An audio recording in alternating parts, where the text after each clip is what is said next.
pleased to rise to support the honourable member's motion today. I too have had several emails over the last couple of months, people feeling that they've been excluded from a consultation process, a planning process, and I really do think the land development needs should focus on what local communities want rather than what developers demand. I think that's a really important thing to do.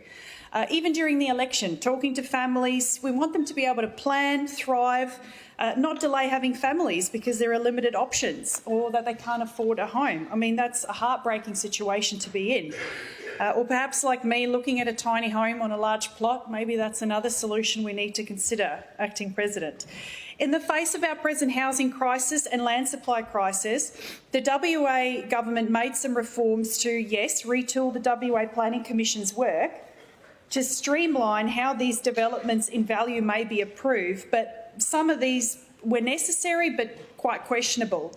I support this motion too because I want to see the actions of Development WA, the Housing Authority, the Department of Planning, Lands and Heritage and the WA Planning Commission to be more transparent and open to examination.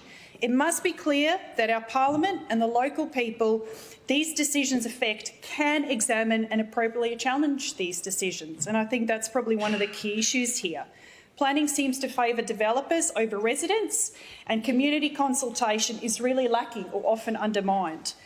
DAPs, as mentioned, often override local councils, and significant development pathways often impede the influence of local communities. So where these overrides are necessary at times, like of course the Nedlands Council, may they rest in peace, from blocking a child hospice, I am sceptical that the WA Planning Commission's integrity has increased following the cut from 16 down to 9.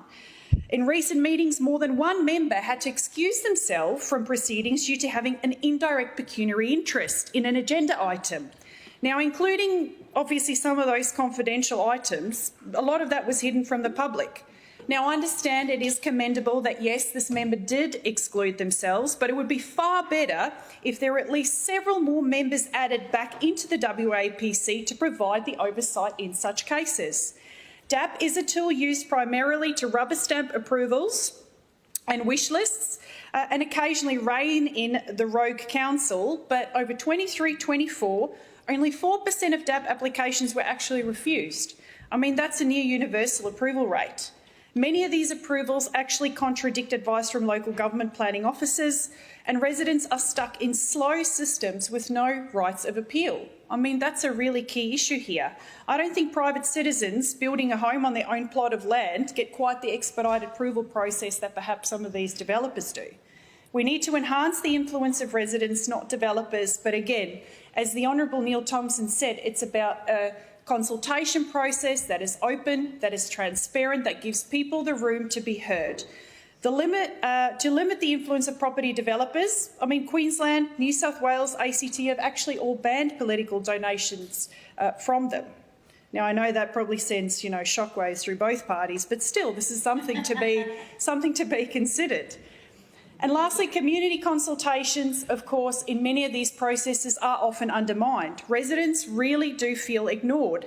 Communities are consulted as a box-ticking exercise, but those concerns often don't carry a lot of weight.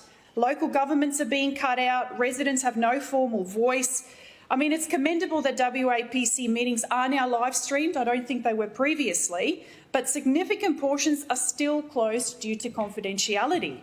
Amendments to developments, which for some SAP categories might be unlimited, can be marked confidential if the developer desires to evade scrutiny, not just from competitors, but I think it's also important to have this available for residents too.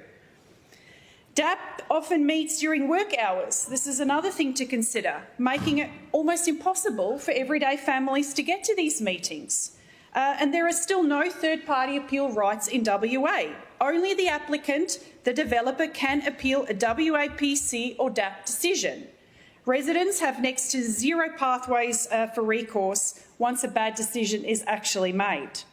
Of course, the 2024 agency capability review flagged delays, lack of oversight and systemic risks. So in conclusion, Acting President, the case for this inquiry is overwhelming, but it's also important. We want to see better consultation, we want to see informed decision-making, and it does appear that the government's planning system favours developers and its own projects and not that necessarily of our communities or our families. It would also be pertinent to remember the following from Belinda Edwards, who stated in the Australian Journal of Public Administration, "I would point out that it is illegal for businesses to make such payments to political parties if they do not expect payments to advance the interest of their shareholders." Thank you, Acting President.